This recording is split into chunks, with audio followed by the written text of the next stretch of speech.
Bonsoir à tous. Dans moins de 3 semaines maintenant, nous allons voter pour les élections municipales et métropolitaines. Alors pour vous aider à faire votre choix, France 3 bouscule ses programmes. Une soirée spéciale organisée pour vous ici, chez nous.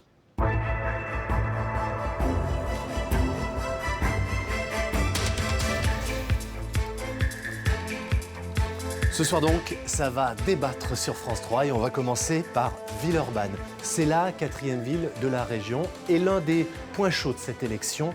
Le maire sortant ne se représente pas et du coup, la citadelle socialiste aiguise les appétits. 2 thèmes au cœur de ce débat, les logements dans une ville où les loyers ont explosé et puis l'insécurité. Ensuite, nous irons plus au sud, aux portes de la Provence, à Montélimar dans la Drôme, pour parler du centre-ville. Ces commerces ont beaucoup souffert ces dernières années. Comment inverser la tendance et redonner du cœur à la ville? Ce sera tout l'enjeu de notre second débat aux alentours de 22h. Voilà pour le menu de ce mercredi soir exceptionnel. Il y en aura 3 autres jusqu'au second tour. Nous sommes en régie, tout le monde est prêt. Donc on va pouvoir commencer avec le débat de Villeurbanne. Paul Satis, c'est à vous. Merci Olivier Michel et à tout à l'heure. Bonsoir à tous, nous sommes en direct sur France 3 avec les principaux candidats aux élections municipales de Villeurbanne. Et avec nous ce soir pour interroger les candidats, Jérôme Morin. Bonsoir Jérôme. Bonsoir Paul. Journaliste au Progrès et en charge du suivi de cette campagne villeurbanaise. Je vous présente les candidats dans un instant, mais d'abord un mot de cette ville Villeurbanne, parfois méconnue en dépit de son importance. Villeurbanne se situe dans la banlieue lyonnaise. La ville est même souvent considérée comme le 10e arrondissement de Lyon. Elle a gagné 13 000 habitants ces 10 dernières années. C'est la commune de banlieue la plus peuplée de France. La population est jeune, l'âge moyen est de 37 ans. Le taux de pauvreté s'élève à 19% contre 14,2% au niveau national. Villeurbanne est connue pour ses fameux immeubles. C'est la ville des gratte-ciel. Villeurbanne, enfin, c'est aussi son club de basket, 19 fois champion de France. C'est le club de Tony Parker. Tony Parker, bien sûr, n'est pas candidat au municipal. Il y a une certitude à Villeurbanne. Fin mars, la ville va changer de maire. Premier magistrat depuis 2001, le sortant socialiste Jean-Paul Brett a décidé de ne pas se représenter. Villeurbanne est aussi ce qu'on appelle un bastion. Peut-elle changer d'étiquette politique alors qu'elle est détenue par les socialistes depuis 1947 ? Ils sont 8 arrivés de s'asseoir dans le fauteuil de Jean-Paul Brett et 6 d'entre eux sont avec nous ce soir. On va vous les présenter tout de suite. Bonsoir à vous, Cédric Van Stevendel. Bonsoir. 47 ans, vous êtes le poulain désigné de Jean-Paul Brett. Oui, et vous êtes socialiste, c'est votre première candidature. Votre liste rassemble une large partie de la gauche, les Insoumis, le Parti communiste, Génération ou encore le Parti radical de gauche. Vous avez été directeur du bailleur social Est Métropole Habitat. Bonsoir à vous, Béatrice Vessillier. Bonsoir. Candidate écologiste et figure connue évidemment à Villeurbanne. Vous avez été élu pour la première fois en 2001. Vous êtes vice-présidente de la métropole en charge notamment de la rénovation thermique des logements. Et vous êtes conseillère municipale. Vous siégez dans l'opposition depuis 2010. Vous avez 57 ans et vous êtes ingénieur au ministère de la Transition écologique. On accueille Prosper Caballo. Bonsoir Monsieur Caballo. Bonsoir. Vous avez 64 ans et vous êtes celui des candidats ici présents qui a la plus grande expérience d'élu. Oui, Paul, élu pour la première fois en 1995, vous êtes première adjointe de Villeurbanne, dans une équipe de gauche depuis 2010 et vice-président de la métropole, en charge notamment de l'administration générale, depuis 2017. Vous avez rejoint la République En Marche la même année, sans être exclu de la majorité municipale. Pour ces élections, vous êtes donc soutenu par LREM, mais aussi le MoDem et l'UDI, et vous êtes chef d'entreprise. Et la société civile. Très bien. Et la société civile, c'est noté. Emmanuel Aziza, bonsoir à vous. Bonsoir. Vous avez été, candidate aux législatives en 2017, mais sous les couleurs des Républicains. Pas cette fois, Jérôme. Non, car vous avez claqué la porte des Républicains en début d'année. Et pour ces élections, vous formez un ticket avec le député LREM Bruno Bonnel. Votre liste se veut apolitique. Vos colistiers viennent essentiellement de la société civile. Vous êtes conseillère municipale d'opposition, avocate, et vous avez 34 ans.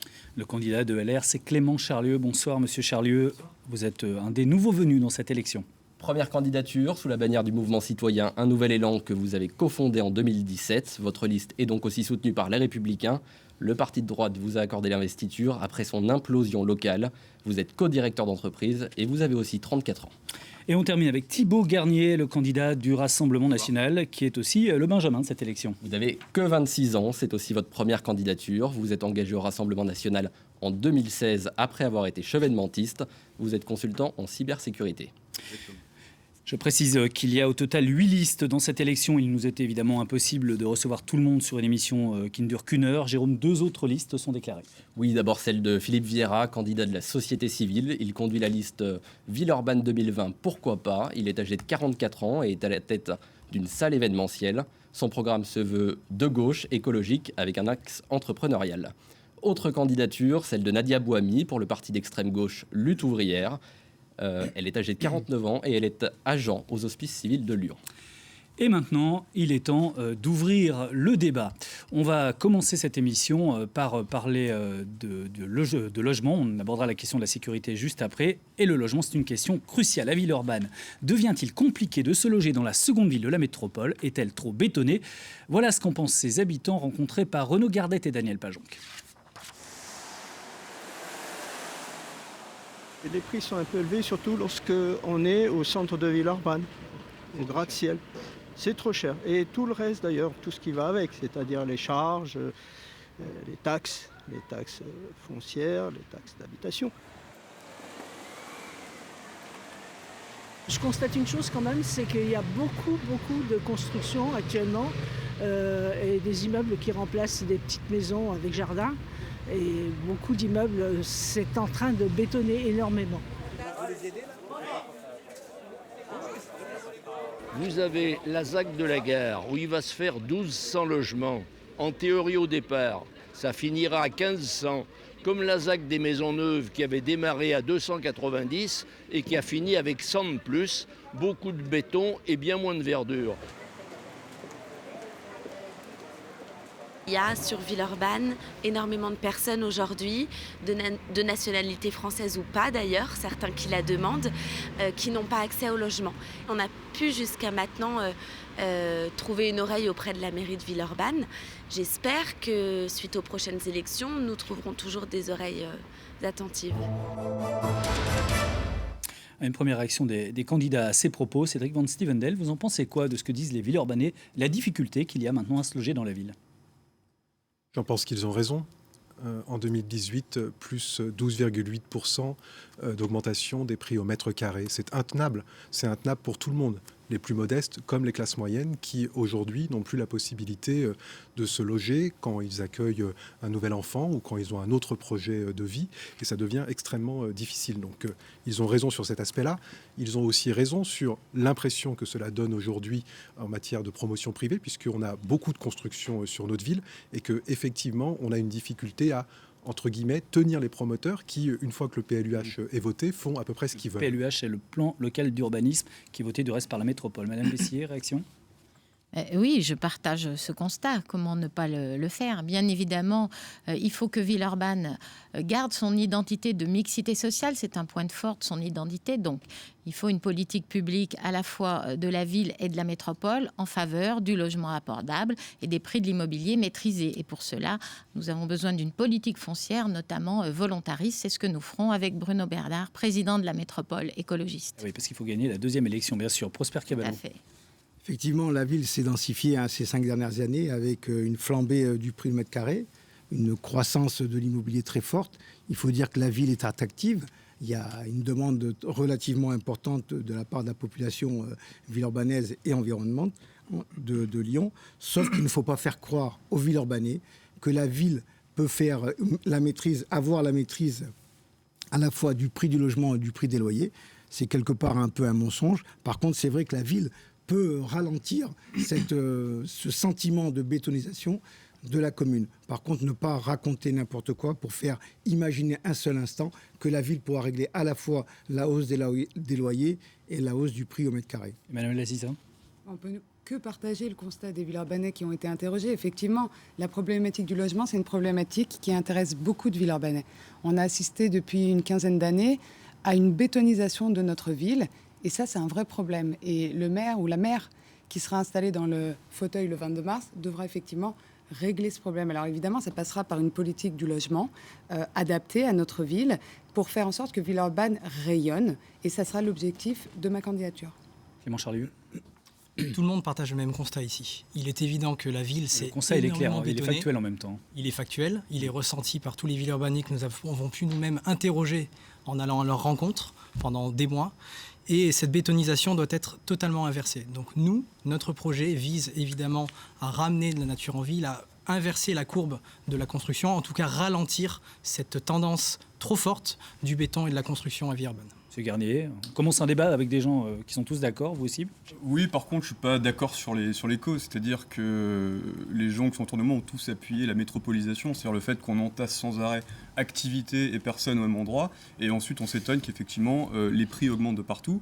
Ce que masque cette augmentation de 12%, c'est très simple, c'est que les gens, c'est pas une question d'attractivité, c'est une question que les gens n'ont plus les moyens de se loger à Lyon et ils viennent à Villeurbanne. Pourquoi ? Parce qu'on continue ce phénomène de métropolisation et qu'à aucun moment on ne le remet en cause. Nous, ce que nous proposons, c'est déjà de mettre en place ce phénomène de métropolisation, c'est-à-dire de faire la démétropolisation, premièrement. Et deuxièmement, aussi, c'est de dire que malheureusement, cette hausse de prix des loyers et du mètre carré, elle n'est pas corrélée à une hausse de la qualité de vie, bien au contraire. C'est-à-dire qu'à Villeurbanne, on observe effectivement des prix qui flambent, mais à l'inverse, une qualité de vie qui est tirée vers le bas. Pourquoi ? Par l'insécurité, par l'insalubrité de pas mal de rues et aussi par l'enclavement d'un certain nombre de quartiers comme le quartier Saint-Jean, comme le quartier des Buères, endroit d'ailleurs où les prix ne flambent pas tellement puisqu'il n'y a pas tellement de demande pour y aller. Donc je pense qu'aujourd'hui, il faut maîtriser la densification urbaine et se prononcer pour une démétropolisation, c'est-à-dire vouloir un équilibre territorial harmonisé. Je voudrais juste qu'on fasse un point sur on en parle de ce 12,7% là depuis le début du débat. C'est l'augmentation. C'est quelle augmentation précisément, Jérôme ? C'est le record de France. C'est l'augmentation la plus forte des grandes villes de France, selon une enquête qui a été menée par 14 acteurs de l'immobilier et de la finance. Le prix du mètre carré est en moyenne à Villeurbanne de 3 450 €. Ça reste nettement moins élevé qu'à Lyon, où le mètre carré avoisine les 5 000 €. Et pour être très factuel également, plus du quart des logements de la ville de Villeurbanne sont des logements sociaux. Est-ce que, quand on est maire de Villeurbanne, Madame Bessillet, on a des leviers justement pour agir contre la hausse du prix ? Parce qu'après tout, c'est la loi du marché, c'est l'offre et la demande. Et finalement, est-ce qu'un élu peut y faire grand-chose ? Bien sûr, il n'y a pas de fatalité à cette hausse infernale. D'ailleurs, quand vous dites que la moyenne est à 3 400, on a même des programmes qui se vendent à Villeurbanne à 5 000 € du mètre carré aussi, pas seulement à Lyon. Donc, les leviers pour agir, c'est effectivement de maîtriser le foncier, d'avoir une politique d'acquisition foncière bien plus importante que ce qui est fait aujourd'hui, pour contrôler ce qui va être construit, à quelle échéance ça va être construit ou pas d'ailleurs, parce qu'il faut effectivement construire des parcs de proximité et des banques. Est-ce qu'on construit trop ? On construit trop à Villeurbanne. La ville a gagné 25 000 habitants en 20 ans. Ça dégrade la qualité de vie. Plus de pollution, des équipements publics saturés, de la congestion et pas assez de nature en ville. Donc moi, je souhaite ralentir la construction, végétaliser la ville et faire en sorte que ce qui se construise, ce soit à des prix abordables. Quand on a une politique foncière publique, ensuite, quand on vend le terrain, soit aux bailleurs sociaux, soit aux promoteurs immobiliers, eh bien, on maîtrise le prix de vente des logements. Et c'est ça qui va faire qu'on va enrayer la hausse des prix du foncier. Monsieur Charlieu, on peut se dire qu'en même temps, une ville qui gagne beaucoup d'habitants, c'est une ville qui est dynamique. Est-ce qu'il faut freiner cette dynamique ? L'objectif, ça va être de revaloriser l'attractivité de la ville de Villeurbanne. Parce que nous considérons justement qu'en termes de commerce, d'artisanat, d'industrie, il y a beaucoup à faire dans notre ville. Par contre, comment freiner cette tendance haussière de l'immobilier au niveau des prix, au niveau de la demande, notamment en faisant en sorte de favoriser la baisse des logements vacants. Il y a aujourd'hui, depuis 5-6 ans, une tendance très forte à l'augmentation des logements vacants à Villeurbanne. Et c'est ça qui pose un vrai problème, parce que l'offre est en train finalement de se tendre.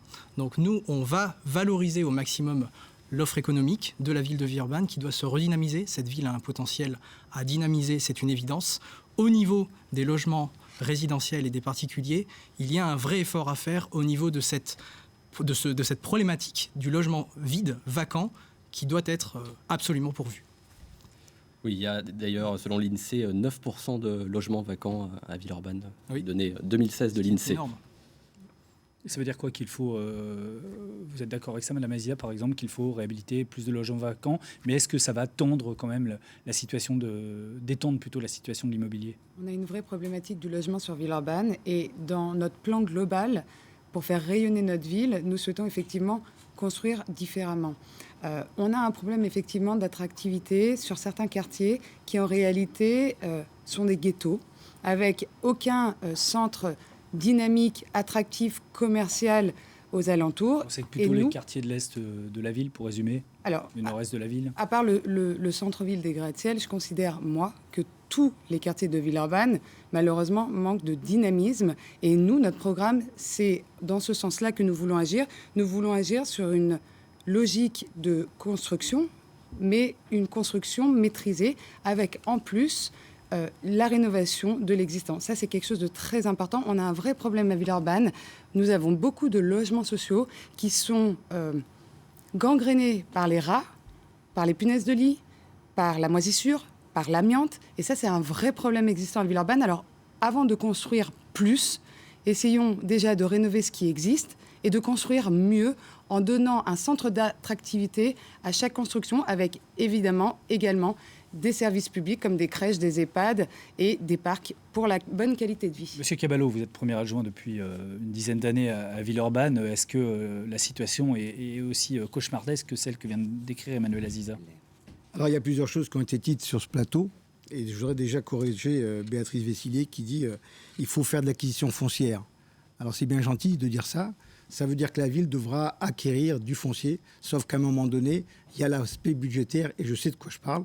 En tant qu'adjoint à finance, il ne suffit pas d'ouvrir le carnet de chèques et d'acquérir du foncier, parce qu'on est quand même en confrontation avec du privé, qui, eux, sont là pour faire de la promotion immobilière et qui ne se posent pas la question de la même manière que nous, ici, autour de cette table.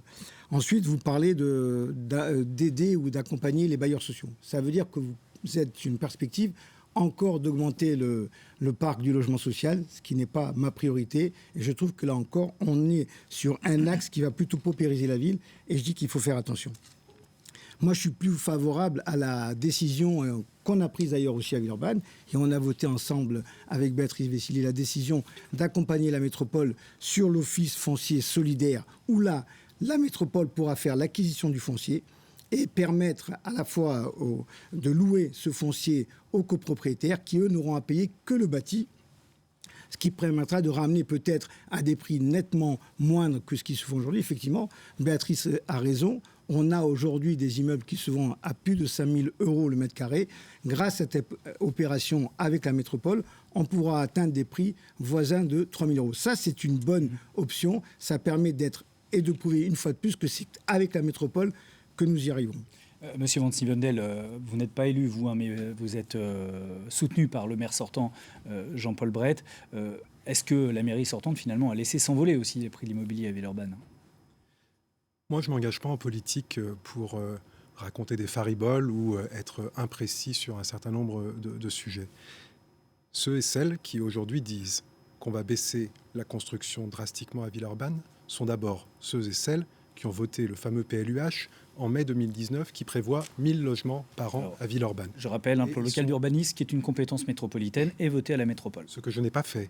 Mais en tout cas, c'est un document qui nous oblige et sur lesquels un certain nombre de prétendants ce soir à la fonction de maire se sont engagés. Donc on a besoin de construire à Villeurbanne. Ensuite, j'entends le sentiment qui est évoqué par les Villeurbanais de cette densification. Ce sentiment, il est dû au fait que finalement, la production de logements aujourd'hui est un objet de financiarisation. On a fait du logement un bien de financiarisation et qu'on le laisse trop souvent entre les mains des promoteurs sans l'intervention de la puissance publique. Moi, il me semble donc aujourd'hui qu'on a deux orientations assez majeures. Un, multiplier les projets d'aménagement dans lesquels la puissance publique a une place, c'est ce qu'on appelle les zones d'aménagement concertées, parce que c'est le seul moyen que nos prescriptions architecturales, qui notamment devraient ramener beaucoup plus de verre en façade, sur le trottoir, et éviter que les promoteurs entre guillemets, maximise la possibilité de construction sur les parcelles, c'est le seul moyen et il faut que la puissance publique soit à la manœuvre. Et puis le deuxième élément, même si Prosper Caballo n'est pas d'accord, la loi qui permet d'encadrer les loyers, elle existe. Et c'est possible aujourd'hui de faire en sorte que les loyers n'augmentent pas.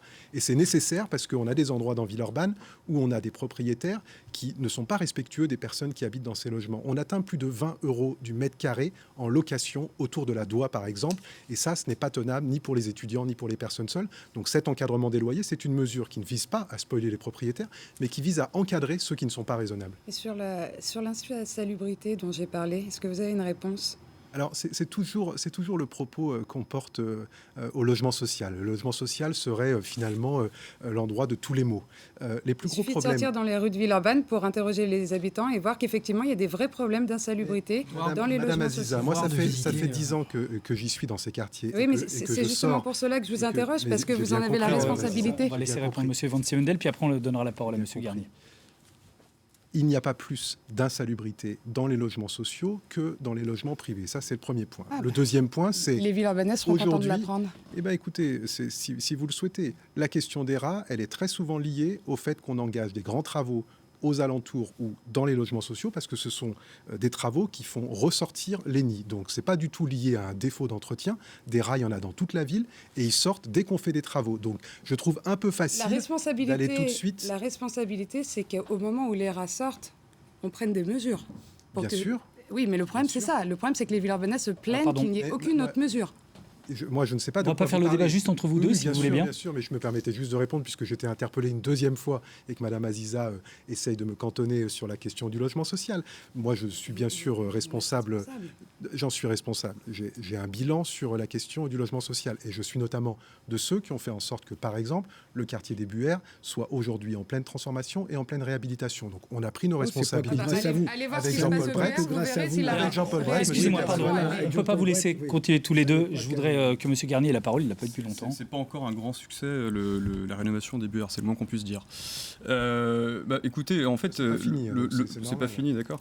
Mais le problème, c'est qu'en fait, tout le monde l'a très manié d'ailleurs, c'est qu'en fait, c'est désormais une compétence métropolitaine en réalité. Donc en fait, tous ceux qui vous disent on va maîtriser, on va en faire plus, on va en faire moins, en réalité...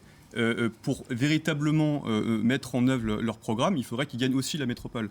Donc le souci, c'est qu'on a fait ces métropoles, on a transféré les compétences de la municipalité de Villeurbanne à la métropole, et d'ailleurs on le fait dans d'autres domaines, etc., ce qui est une véritable catastrophe en termes de proximité, et que peut-être que la première chose à remettre en cause, en termes de logement, ce serait justement ce processus de métropolisation qui transfère les compétences de la municipalité vers la métropole et qui nous empêche d'avoir une véritable maîtrise sur le sujet. Alors qu'est-ce que peut faire la mairie de Villeurbanne ? En réalité, elle peut essayer un peu de jouer le rapport de force pour maîtriser cette densification urbaine qui effectivement est une catastrophe et dont les gens se plaignent. Monsieur Brett, maire sortant, un soir on m'a appelé, je toquais à la porte d'un habitant, monsieur Jean-Paul Béton, puisqu'il est surnommé ainsi par les habitants, tellement son bilan est connu en la matière. Maintenant, pour ce qui est de la précarité, parce que le logement, c'est surtout un problème pour ceux qui ont du mal à se loger parce qu'ils n'ont pas assez de moyens, on peut par exemple agir, je pense, sur les critères d'attribution des logements sociaux qui sont, de la plupart de la vie de pas mal de gens, quand on les rencontre, assez flous. Il y a des gens qui ne comprennent pas pourquoi ils attendent depuis 2 ans le logement social, alors qu'effectivement, leur situation laisse penser qu'ils en auraient la légitimité de disposer d'un logement. Nous, on propose au niveau de la métropole notamment, parce que objectivement, c'est un débat métropolitain en réalité, parce que c'est une compétence métropolitaine. Rapidement, M. Garnier. 10% des logements sociaux aillent en direction des étudiants précaires, et ensuite aussi qu'on mette à plat les critères d'attribution de ces logements sociaux, parce qu'il y a un véritable flou sur le sujet, et je trouve ça vraiment... C'est déjà le cas, ça s'appelle le Code de la construction et de l'urbanisme. Il n'est pas très clair en l'occurrence, puisque Jérôme. un certain nombre de personnes ne comprennent pas. Jérôme. Béatrice Vessillier, justement, vous avez voté le plan local d'urbanisme avec les écologistes. Est-ce qu'on peut vraiment ralentir la construction à Villeurbanne dans le cadre de ce PLUH ? Le plan local d'urbanisme, il donne des droits à construire. Ça n'est pas une obligation de faire. Donc, dans le plan local d'urbanisme actuel, on peut tout à fait avoir la maîtrise foncière dont je parlais tout à l'heure. Ça n'est pas antinomique. Et moi, je ne suis pas comme le candidat socialiste à vouloir couvrir le périphérique et construire des logements dessus pour 3 raisons. Couvrir le périphérique, c'est aujourd'hui une aberration alors qu'il faut réaménager plutôt cette autoroute comme on va le faire à la sortie de Fourvière. La métropole, elle aura... Traverse Villeurbanne, je le précise. Oui, le périphérique accusait. La métropole, elle aura d'autres priorités qu'un projet onéreux de ce type-là. Et puis enfin, c'est l'endroit le plus pollué de la ville. Donc je crois qu'il y a mieux à faire qu'aller mettre des habitants exposés à la pollution sur une dalle de périphérique. Clément Charlieu, je voudrais qu'on parle de... Ça a été un peu évoqué là déjà, de l'encadrement des loyers, parce qu'on a parlé des prix d'acquisition qui sont élevés à Villeurbanne, mais il y a aussi le prix du mètre carré à la location qui est assez important. Est-ce que ça vous semble une bonne idée, vous, d'encadrer les loyers ? J'aimerais juste revenir sur ce qui a été dit avant par rapport à ces logements aubuaires où vous avez cité notamment le problème des rats. Et malheureusement, quand on va à la rencontre des habitants, notamment de la résidence Serena, qui sont des primo-accédants, il y a aussi des malfaçons qui ont été pointées au bout de 3 à 5 mois de présence. Donc, ce qui a été fait a été mal fait, malheureusement. Je pense qu'il est nécessaire que la mairie, quand elle offre la possibilité à des primo-accédants d'aller dans des résidences neuves, doit faire un effort décent de construction pour simplement la dignité humaine. Je repose ma question. Et donc, l'encadrement des loyers vous semble-t-il une bonne idée? L'encadrement des loyers sous conditions. Déjà, vous l'avez évoqué, M. Garnier, les critères d'attribution des logements sociaux nous paraissent opaques. En l'occurrence, il y a aussi un problème, c'est le fait que quand on va attribuer un logement social, on va l'attribuer parfois à un ami, à un collègue. Il peut y avoir un vrai... Ça existe encore, ça. Monsieur Charlieu, s'il vous plaît.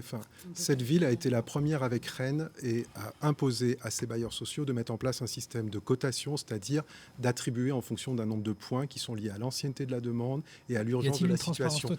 Il y a une transparence parfaite. On a invité plusieurs fois des gens dans les commissions d'attribution. Donc, il faut être un peu sérieux. On fait de la politique. On se présente à une ville de 150 000 habitants. On ne peut pas dire qu'on attribue à des amis alors que c'est une ville qui aujourd'hui...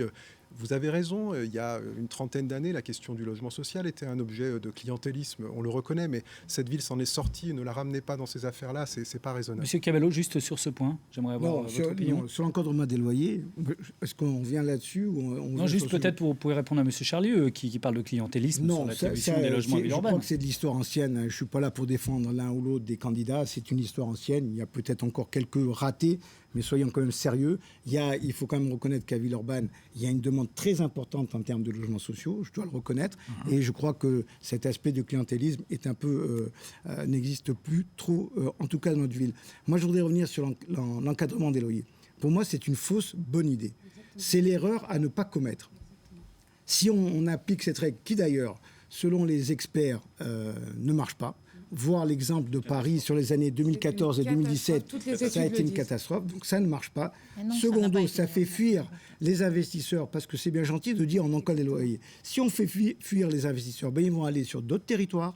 Dans notre commune, on va raréfier la construction, on va se retrouver à nouveau confronté à un problème du hausse de prix du mètre carré, parce que l'offre sera réduite, ce qui existera va devenir encore plus cher et on arrivera encore à une fausse bonne idée de loyer qui continuera à augmenter. Donc je confirme, si vous insistez sur cette idée, à la fois vous Béatrice et vous Cédric, d'un encadrement de loyer, je crois que ce serait une grosse erreur pour la ville de Villeurbanne. Il faut laisser réguler le marché d'une manière naturelle. Vous pouvez répondre à ça, Madame Vessier. Bien sûr. Cécile Duflot a mis en place l'encadrement des loyers dans la loi Allure et c'est une bonne mesure. La loi Elan a même confirmé. Mais ça ne marche pas. Les effets sont pervers.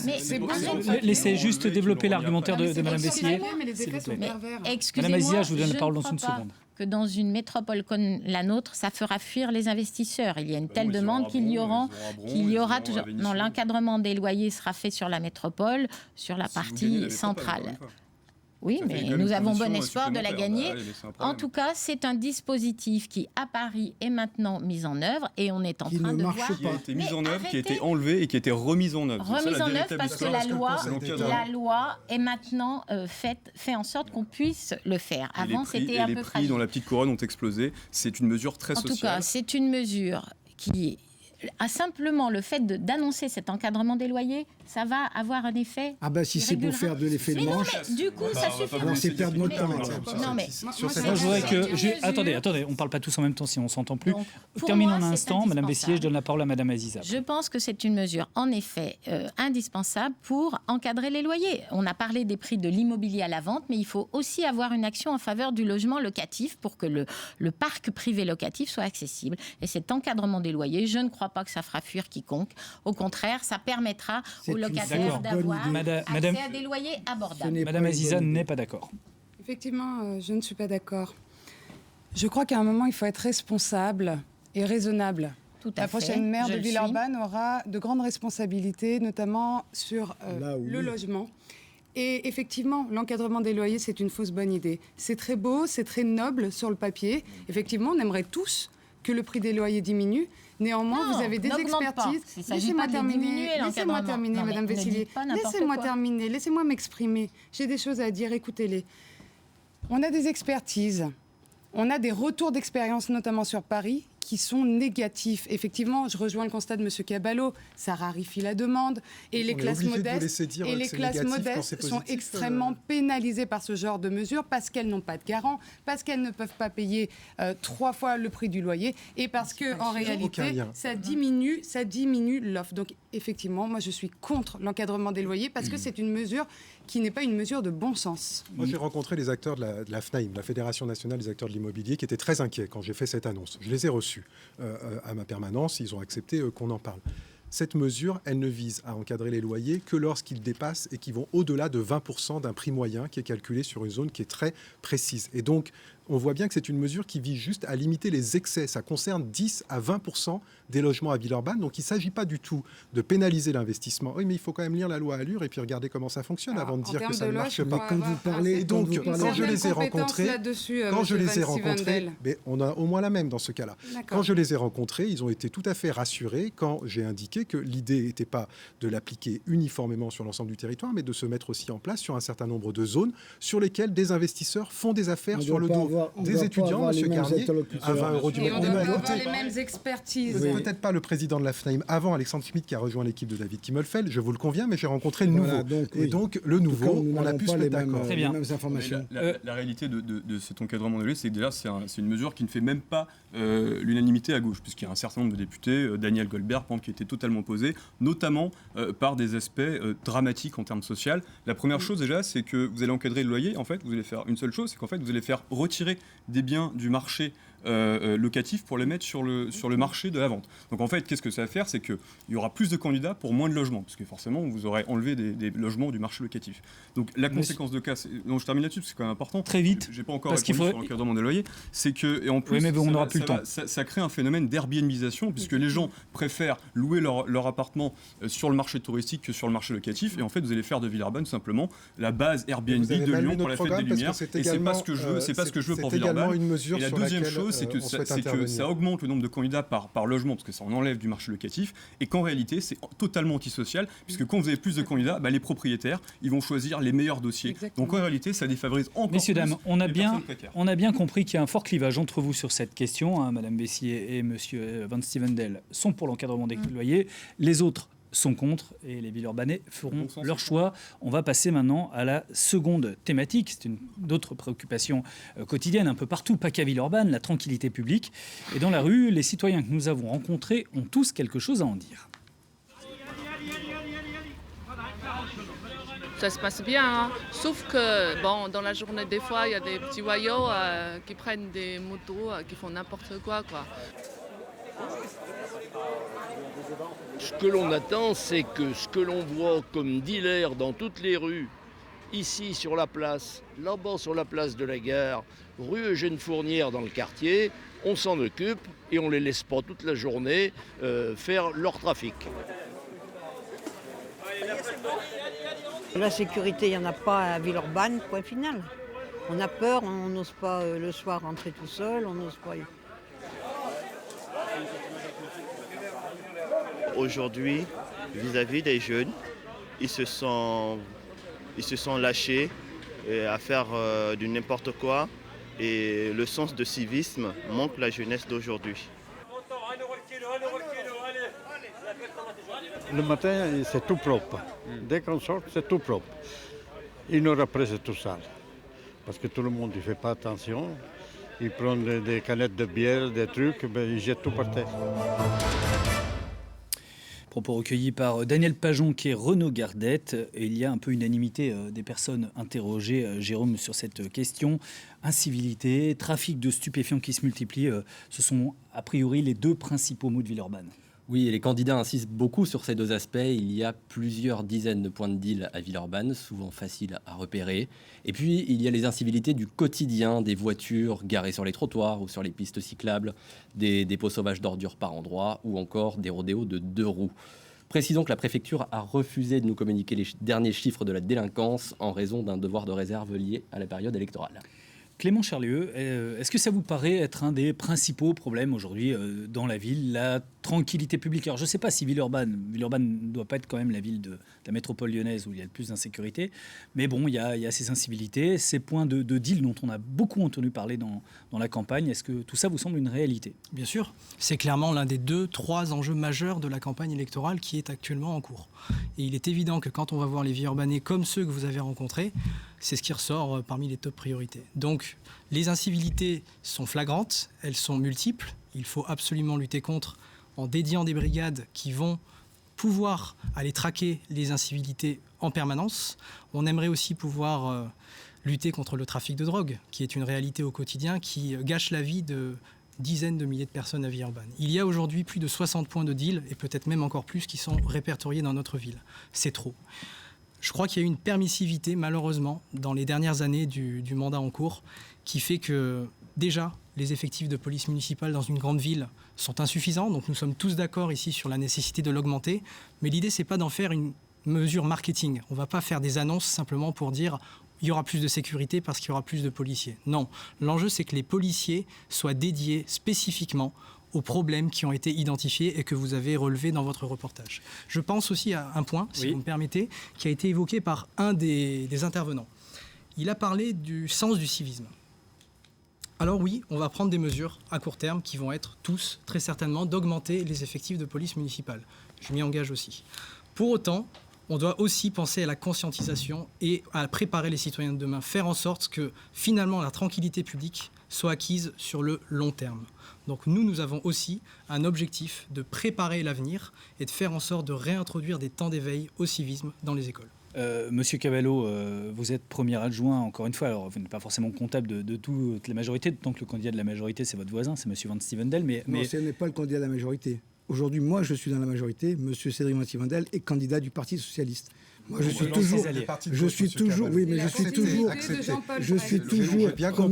au maire à Villeurbanne et je suis convaincu jusqu'au 31 mars. Et donc, avec des pouvoirs de police, par conséquent, Monsieur Cavallo, est-ce que la situation s'est autant dégradée à Villeurbanne, notamment sur le trafic de stupéfiants, que ce que vient de décrire Monsieur Charlieu? Écoutez, on ne va pas le nier. Je crois que tout le monde est d'accord pour qu'effectivement, il y a aujourd'hui un vrai problème par rapport au point de deal à Villeurbanne.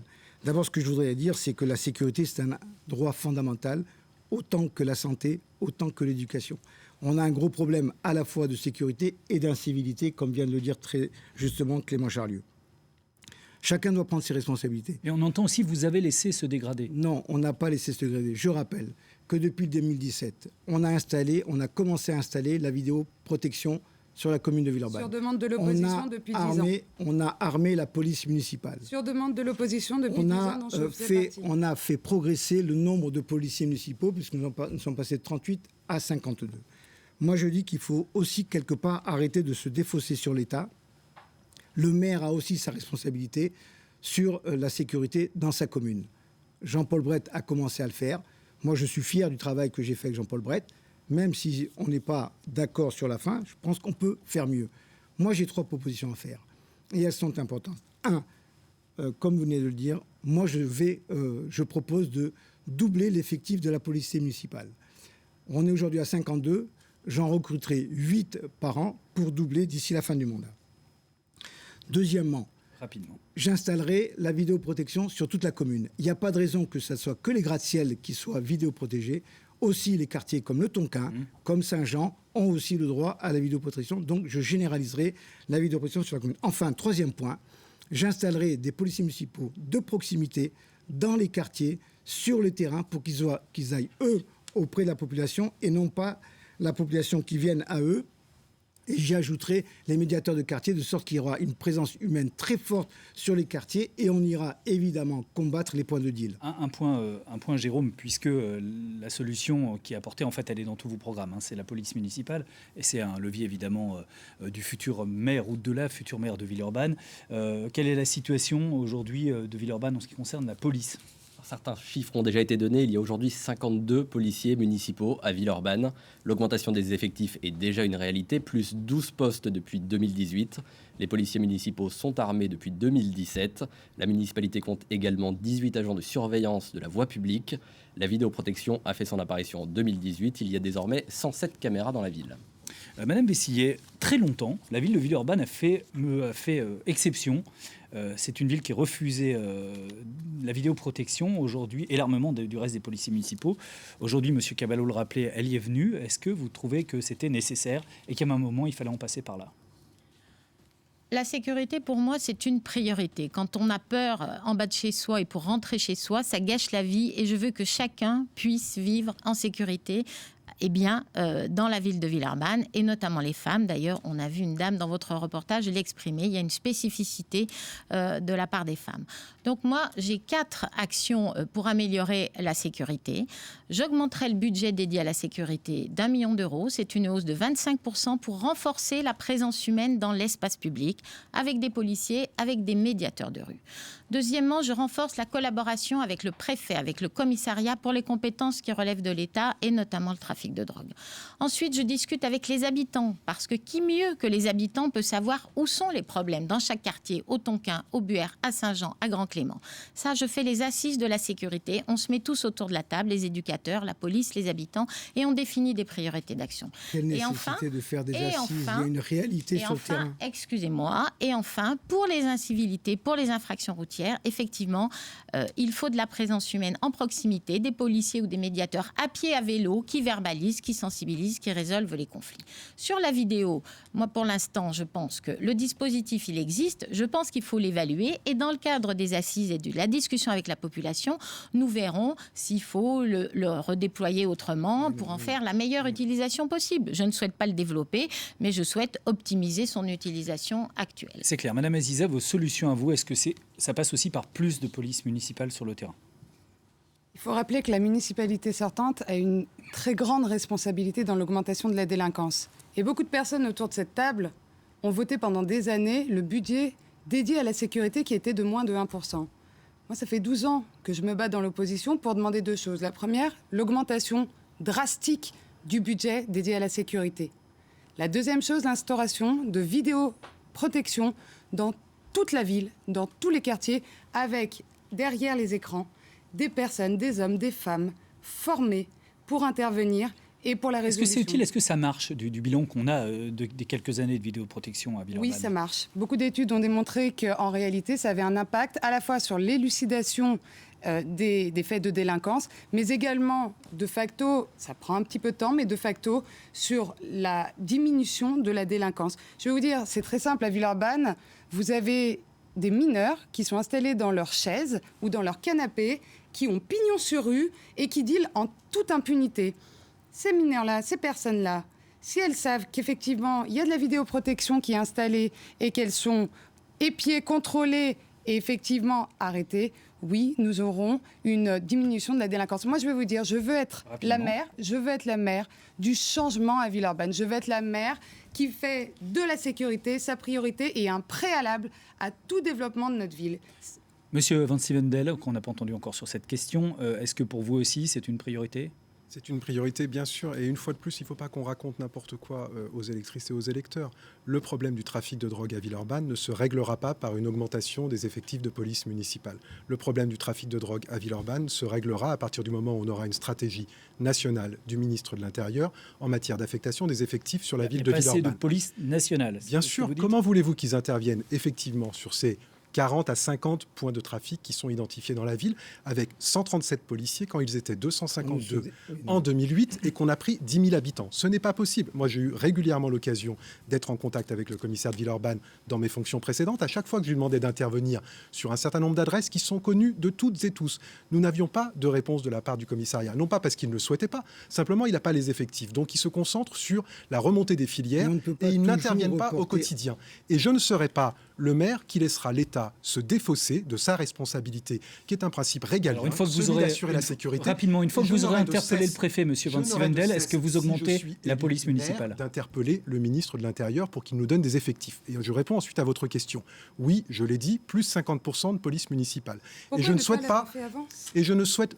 Parce que j'étais pas en fonction, Mais Madame enfin, Aziza. vous avez Comme fait le vous. programme de Jean-Paul Brett en 2008 et en Écoutez, 2014. je suis désolé. L'adjoint à la sécurité, il est parti à un autre endroit, donc je vous laisse en discuter avec M. Cabane. D'accord ? L'entièreté du programme de M. Brett. J'ai eu la politesse de ne pas vous avez travaillé interrompre, avec Madame lui pendant Aziza. 15 ans. Essayez d'avoir la même avec moi, s'il vous plaît. Ayez au moins l'honnêteté de Laissez-moi dire que juste vous êtes la finir mon propos. continuité de Jean-Paul Brett. J'assume parfaitement le bilan Voilà, de Jean-Paul c'est ce que Brett, je veux savoir. y compris les éléments sur lesquels il faut changer les Rien ne choses. bougera à Villeurbanne sur la sécurité. Si vous ne m'écoutez pas, vous n'allez pas réussir à me comprendre, ça va être difficile, y compris là où il faut changer les choses. Et en matière de police de proximité, j'indique que j'augmente les effectifs de 50%. Et je dis à quoi ils servent. Parce que vous nous dites, on va mettre en place un centre de vidéosurveillance, etc. C'est combien d'ETP, un centre de vidéosurveillance, d'équivalent temps plein? C'est combien de personnes? Voilà, c'est 16 personnes à temps plein. Et bien moi, les 16 personnes, je préfère les mettre sur le terrain, dans 2 antennes de quartier, Mais au c'est Tonkin ça que et à Grand fausse Clément. bonne idée, ouvrir des antennes. Vous avez Ouvrir des antennes. Madame Aziza, pardon. Excusez-moi, monsieur. Vous avez des œufs. Alors, attendez. Pareil, je vous ai pas interrompu, j'essaie d'être un peu D'accord, j'aimerais cordial. répondre quand même Et là-dessus. puis parce qu'on vous est en encore parlerez face- avec Vous allez Didier répondre, mais William si de tout le la monde parle en police même de temps, sécurité. L'avantage, Il n'y c'est a que pas mon de équipe, souci. j'ai Didier William, c'est lui qui a réussi à imposer et à faire admettre à Jean-Paul Brett de pouvoir développer la vie. Enfin, ça a été un consensus. Enfin, En tout cas, ça a été l'adjoint à la sécurité.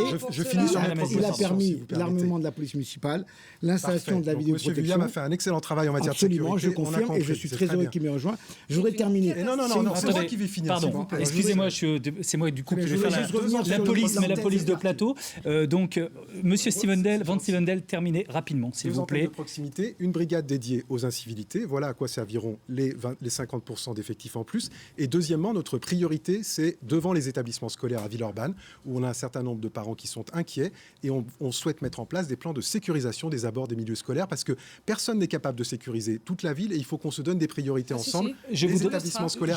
Oui, la droite a d'ailleurs toujours mieux fait en matière de sécurité. Monsieur Van Sivendel, excusez-moi, mais on essaie d'équilibrer ce débat en termes de temps de parole. Et Monsieur Garnier a peu parlé. Je voudrais que Monsieur Sivendel a dit quelque chose de très juste, c'est que la droite n'a pas mieux fait que la gauche en matière de sécurité. Et quand vous rappelez les déficiences, les carences de l'État en matière de sécurité, ça me fait quand même doucement rigoler, venant de la part du PS notamment.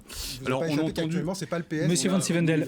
Monsieur Macron, il était quand même au gouvernement Hollande, faut pas non plus si oublier. tout le monde est au PS, Donc, c'est parfait. c'est vrai que sur ce plateau, on a entendu beaucoup de choses en matière de sécurité. Donc, c'est très marrant, c'est que Madame Vesilier va en faire sa priorité, mais en même temps, elle en fait des assises. Donc, ce qui est en fait un aveu de procrastination du sujet. Pas du tout. On entend se Monsieur, faire on avec entend, les on entend habitants. Monsieur Charlieu qui veut faire des brigades canines, faire augmenter les effectifs de police municipale, chose avec laquelle je suis totalement d'accord et qui est aussi dans mon programme, mais qui en réalité est sur une liste métropolitaine qui propose de créer une police métropolitaine. Donc en fait, votre but à vous, c'est encore d'éliminer la proximité en matière de police municipale. C'est Monsieur Blanc, sur lequel vous êtes sur la liste métropolitaine, qui propose la création, Buffet, pardon, excusez-moi, c'est sur Lyon-Blanc, effectivement. C'est compliqué avec tous ces changements de candidats.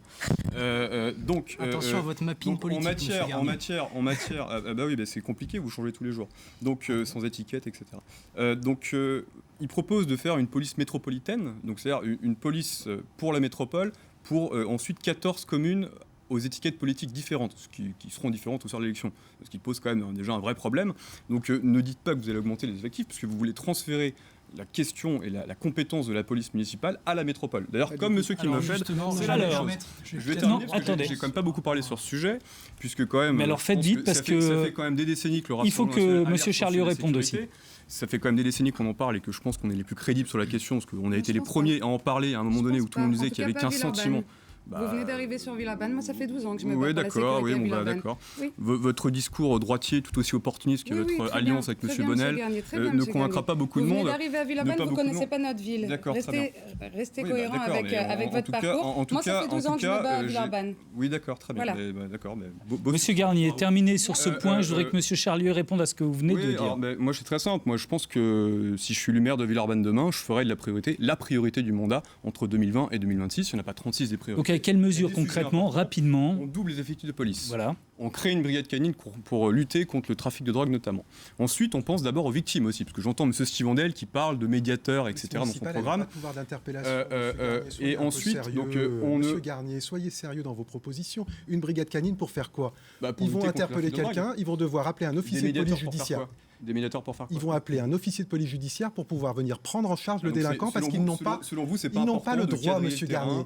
Ils n'ont pas le droit de multiplier les opérations, etc. En fait, mais c'est pas une question de droit, c'est une question d'occupation du terrain, monsieur. C'est une question d'occupation du terrain. Évidemment que la police municipale, parce que trouver de la drogue, si on peut pas interpeller, ça ne sert à rien. N'a pas tous les droits en matière policière, c'est une évidence. Mais à partir du moment, ça c'est pas faux. À partir du moment, mais ça va être quand même à dissuader et à cadrer le terrain. Donc, Monsieur Garnier, essayez d'arriver au bout de votre propos. Il faudrait que d'autres puissent s'exprimer. On crée aussi un bureau d'aide aux victimes, parce que c'est quand même à elle qu'on doit aussi un certain nombre rendre un certain nombre. Moi j'entends votre proposition. Il existe déjà, il a été créé par la ville, on le passera à une permanence. Non, il y a une permanence. Il y a une permanence d'aide aux victimes tous les mardis après-midi au commissariat de police. S'il vous plaît, il faut que vous travailliez un peu vos dossiers si vous voulez nous convaincre, parce que sinon ça va être difficile. Il y a une permanence hebdomadaire au commissariat de police, et dans le programme, nous proposons de la rendre. C'est pour ça qu'il y a un certain nombre de personnes qui me disent qu'elles sont mal accompagnées en la matière. Oui, vous avez tout à fait raison. Il n'y a pas assez de disponibilité, et c'est pour ça qu'on passe à une permanence. Non, on passe à une permanence quotidienne, assurée par une association qui a déjà en charge ce travail. Non. Moi, je propose aussi. Monsieur Garnier, parlez de ce que vous connaissez. L'association qui gère aujourd'hui, c'est Vifil. C'est une association villeurbannaise. Excusez-moi, vous ne pouvez pas faire le débat à tous les deux. Vous êtes 6 autour de. Délinquants qui leur pourrissent leur quotidien. Vous êtes 6 autour de ce plateau. J'aurais que Monsieur Charlieu, que vous avez interpellé, du reste Monsieur Garnier, puisse s'exprimer. Est-ce que vous êtes pour je retiens ce que vous avez dit. Est-ce que vous êtes pour une police métropolitaine, effectivement, qui serait pas juste une police municipale, mais sur l'ensemble de la métropole? Puisqu'on rappelle quand même qu'il y a 2 élections, le 15 et le 22. Il y a l'élection municipale et l'élection métropolitaine. Moi, je n'y vois pas d'incompatibilité. Le maire a des pouvoirs sur la police municipale. Donc nous nous engageons en tant que candidat à la mairie à augmenter les effectifs de la police municipale, Monsieur Garnier. Il n'y a aucune incompatibilité à ce qu'il y ait une police métropolitaine. Pourquoi ne pas encore vous me permettrez de répondre de police municipale dans ce cas-là? Puis-je répondre? Créer une strate supplémentaire. Mais justement, ça n'a rien à voir. Ce sont deux choses différentes. Ce sont deux choses différentes qui peuvent Monsieur Garnier, et c'est l'avantage. J'aimerais bien pouvoir. Si vous créez une police métropolitaine, pourquoi ne pas plus augmenter les polices municipales? Mais je vous l'ai dit, je vous le répète, peut-être en d'autres termes, police municipale, c'est la compétence de la mairie, d'accord? Donc effectivement, il y a des candidats qui se sont positionnés pour une police métropolitaine avec des attributions, des compétences différentes. C'était M. Buffet et pas M. Blanc, en l'occurrence, révisez vos fiches. Et en l'occurrence, ça n'a pas d'incompatibilité du tout. Par contre, je vous rejoins, et là je m'inscris en faux par rapport à certains candidats, sur le fait que les brigades canines mobiles qui tourneraient jour et nuit ont leur intérêt. Parce qu'elles vont traquer des incivilités, parce qu'elles vont traquer les dealers. Et justement, le fait de mettre du monde, des effectifs sur le terrain, à mon avis, à notre avis, ça a toute son efficacité. Donc voilà, moi je crois qu'on peut tout à fait avoir une police municipale renforcée, améliorer aussi, et ça c'est aussi des compétences de la mairie, la concertation entre les différentes instances, police municipale, police nationale, gendarmerie. Nous souhaitons aussi, et je crois être le seul à m'être positionné là-dessus, une ouverture permanente de l'office administratif de la police municipale qui se trouve sur la rue Michel Servet. Parce que les plaintes, aujourd'hui, il faut attendre 8h30 du matin pour pouvoir les déposer. C'est un vrai problème. Madame Bessier. Sur ce sujet toujours de la sécurité, écoutez, moi je revendique de vouloir associer les habitants dans la politique de sécurité, ce qui est très rarement fait. Or, je pense qu'avec les habitants et avec l'ensemble des acteurs, les bailleurs sociaux, les éducateurs, la police, nous ferons un travail collectif, constructif, de savoir ce qu'il faut faire dans tel ou tel quartier, que ce soit des aménagements d'espaces publics, des travaux dans des immeubles, pour mieux contrôler les usages, parce qu'il n'est pas normal que quelques groupes, effectivement, s'approprient l'espace public. Il faut que chacun se sente en sécurité. Eh bien, nous trouverons les solutions collectives. Et quand je dis que j'augmente le budget de la sécurité, ce sera à la fois pour les postes que j'ai indiqués, de policiers et de médiateurs, mais aussi pour financer des actions. Mais pourquoi ne pas l'avoir demandé avant en conseil municipal? Ça fait des années que vous siégez. Moi, je le demande depuis 12 ans. Pourquoi n'êtes pas intervenu avant? Pourquoi ne pas avoir demandé l'augmentation du budget? Mesdames, je suis désolé, mais j'ai toujours plaidé pour l'augmentation de la présence humaine dans l'espace public parce que vous avez toujours voté le Merci, budget du maire. merci. On arrive Mesdames, messieurs, on arrive au terme de ce débat. Et oui, déjà, oui, je sais, ça passe assez vite. Nous allons vous laisser une dernière fois à tous la parole. 40 secondes exactement de conclusion pour chacun d'entre vous. L'ordre de passage a été tiré au sort avant le début de cette émission.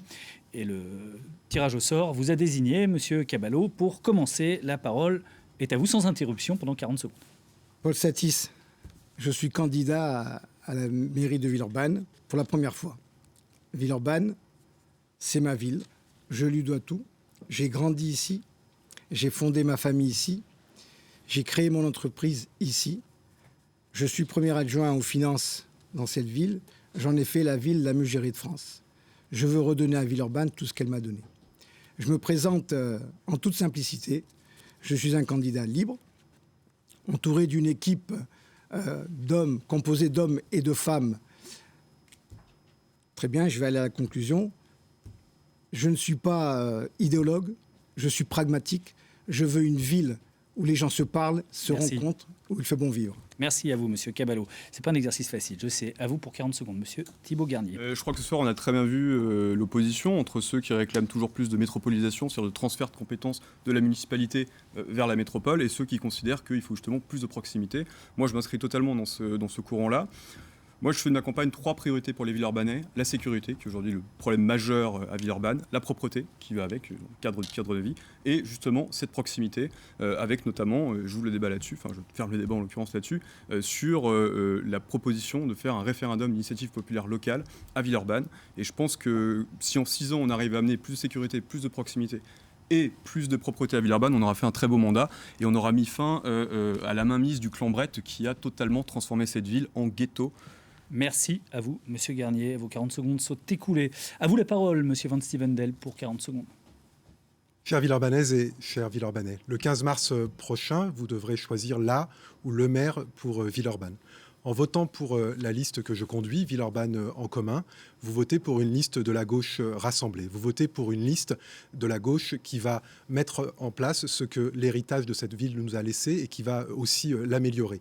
Vous votez enfin pour une liste qui fait le choix de mettre au cœur de ses priorités la question de la lutte contre les inégalités et la question de la lutte contre le réchauffement climatique. Parce que nous sommes convaincus que c'est en mettant ces 2 priorités au même niveau que nous pourrons assurer un avenir à notre planète, à notre société et à nos enfants. Je compte sur vous.